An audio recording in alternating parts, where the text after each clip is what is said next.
वहीं मध्य प्रदेश की बात करें तो हाल ही में अभी एक बाबा भविष्यवाणी करते हुए नजर आते हैं कि ज्योतिरादित्य सिंधिया को यहाँ पर मुख्यमंत्री मध्य प्रदेश में इतना समय लग रहा है। ये वही बीजेपी है जो कांग्रेस को यहाँ पर कहीं ना कहीं तंज कसती हुई नजर आती थी। कर्नाटक में जब जीत हुई थी कि धूल में लठ लगा तो मध्य प्रदेश या छत्तीसगढ़, तीनों राज्यों में भाजपा ने अब तक मुख्यमंत्री के तौर पर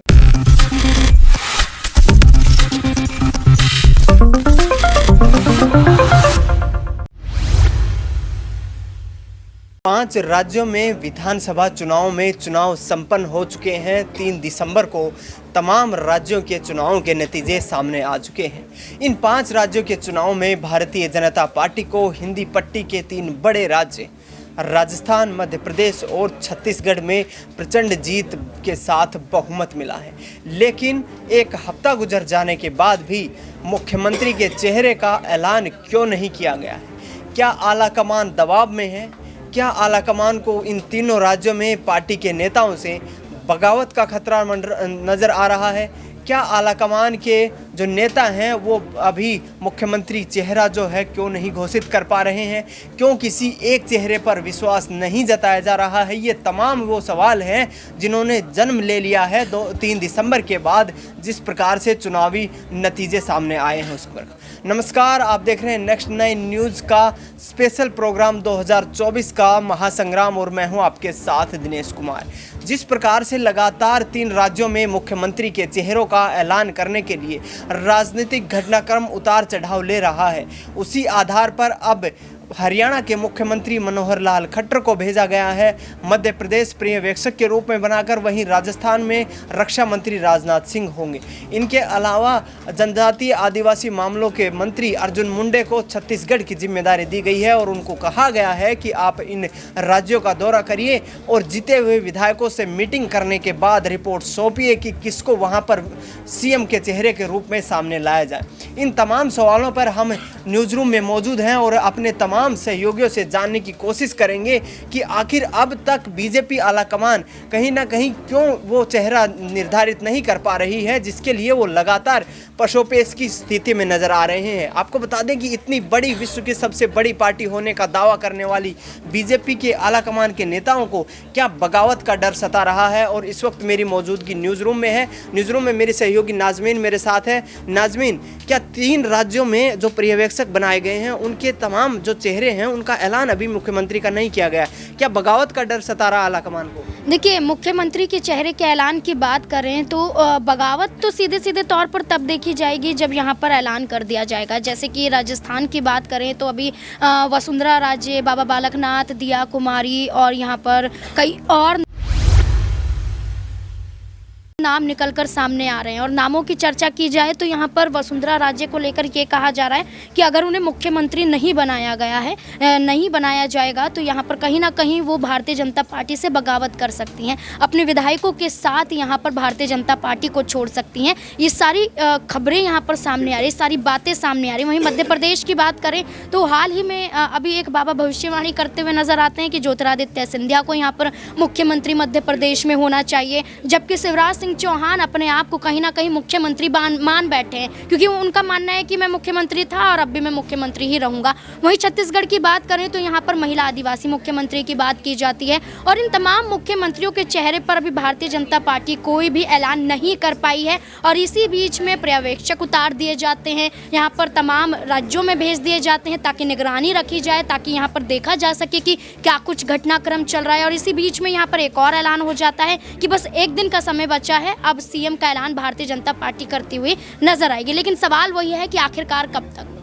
क्या दोनों राज्यों की बात नाजमीन की जाए, मध्य प्रदेश और राजस्थान, क्या दोनों जगह सिंधिया परिवार बड़ी चुनौती बना हुआ है पार्टी आलाकमान के लिए? देखिए, बिल्कुल, यहाँ पर पहले एक बड़ी बात यहाँ पर निकलकर सामने आई थी कि मध्य प्रदेश में भतीजे और राजस्थान में बुआ, यानी कि वसुंधरा राजे सिंधिया और ज्योतिरादित्य सिंधिया, यहाँ पर पारिवारिक रिश्ता है और ऐसे में बुआ भतीजे भी हैं। तो ये जोड़ी जो देखी जा रही थी दोनों राज्यों को लेकर जोड़कर देखी जा रही थी, लेकिन हो सकता है कि ये जोड़ी ना देखी जा सके। हो सकता है कि वसुंधरा राज्य तो राजस्थान में मुख्यमंत्री बन जाए, लेकिन मध्य प्रदेश में ज्योतिरादित्य सिंधिया मुख्यमंत्री ना बन पाए। तो ये बातें यहाँ पर जो निकल कर आ रही हैं उसमें उप मुख्यमंत्री की भी बात की जा रही है। वसुंधरा राजे लेकिन उप मुख्यमंत्री नहीं बन सकते, लेकिन ज्योतिरादित्य सिंधिया कहीं ना कहीं हो सकते हैं। तो ये जो बातें कही जा रही है कि पूरा सिंधिया परिवार यहाँ पर राजस्थान और मध्य प्रदेश में दबदबा बनाए हुए, तो हाँ बिल्कुल राजघराना दोनों ही राज्यों में देखने को मिल रहा है और दोनों ही राज्यों में कोई ना कोई यहाँ पर राजा तो उतरता हुआ नजर आएगा। बिल्कुल बिल्कुल, जिस प्रकार से नाजमीन हमारी सहयोगी ने कहा कि जो सिंधिया राजघराना है वो निश्चित तौर पर एक ऐसी स्थिति में बीजेपी के सामने आकर खड़ा हो गया है जिसके माध्यम से कहीं ना कहीं बीजेपी के लिए अब चुनौती बन गया है कि किसको मुख्यमंत्री बनाया जाए, और कहीं ना कहीं यदि मुख्यमंत्री किसी अन्य चेहरे को बनाया जाता है तो क्या इस पर बगावत देखने को मिल सकती है। प्रज्ञा, आप क्या सोचती है इस पर? बिल्कुल, देखिए अगर बात की जाए जिस तरीके से आपने पूछा, ये सवाल काफ़ी ज़्यादा अहम है और ज्योतिरादित्य को सॉरी कौन से स्टेट पे, मैं तो भूल ही गई, तीनों राज्यों पे ना, सॉरी। बिल्कुल, देखिए जिस तरीके से आपने पूछा ये काफ़ी अहम है और सबसे बड़ी बात कि 3 दिसंबर को परिणाम आ गए हैं।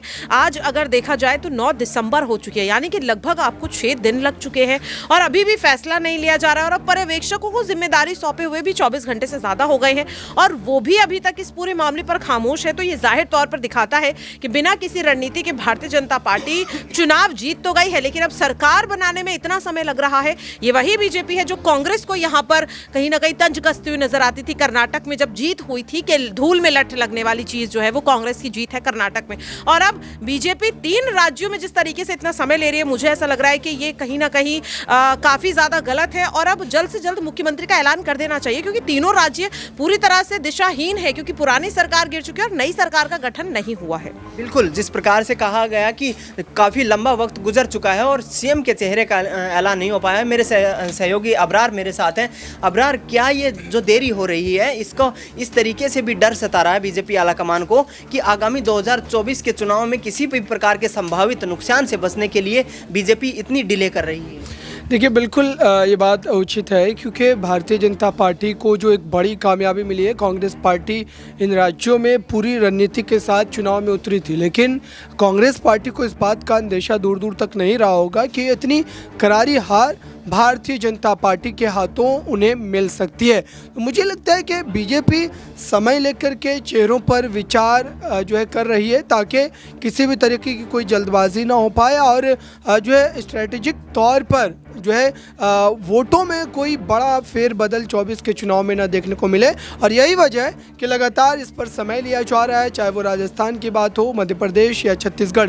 तीनों राज्यों में भाजपा ने अब तक मुख्यमंत्री के तौर पर किसी भी चेहरे का ऐलान नहीं किया है, लेकिन पर्यवेक्षकों की जो टीम बनाई गई है उससे ये कहा जा सकता है कि आने वाले कुछ दिनों में इसका कहीं ना कहीं तोड़ निकाल लिया जाए। बिल्कुल, जिस प्रकार से अबरार तमाम जो कवरेज करते रहे हैं, मध्य प्रदेश हो, राजस्थान हो, छत्तीसगढ़ हो, तमाम चुनावी सियासी समीकरण इन्होंने देखे और निश्चित तौर पर जिसके बाद से लगातार कहीं ना कहीं यही नज़र आ रहा है कि आने वाले वक्त में 2024 के लोकसभा चुनाव में ये चुनाव जो है ये कहीं ना कहीं उनका सेमीफाइनल देखे जा रहे हैं। और यदि यहाँ से किसी प्रकार की बीजेपी में बगावत की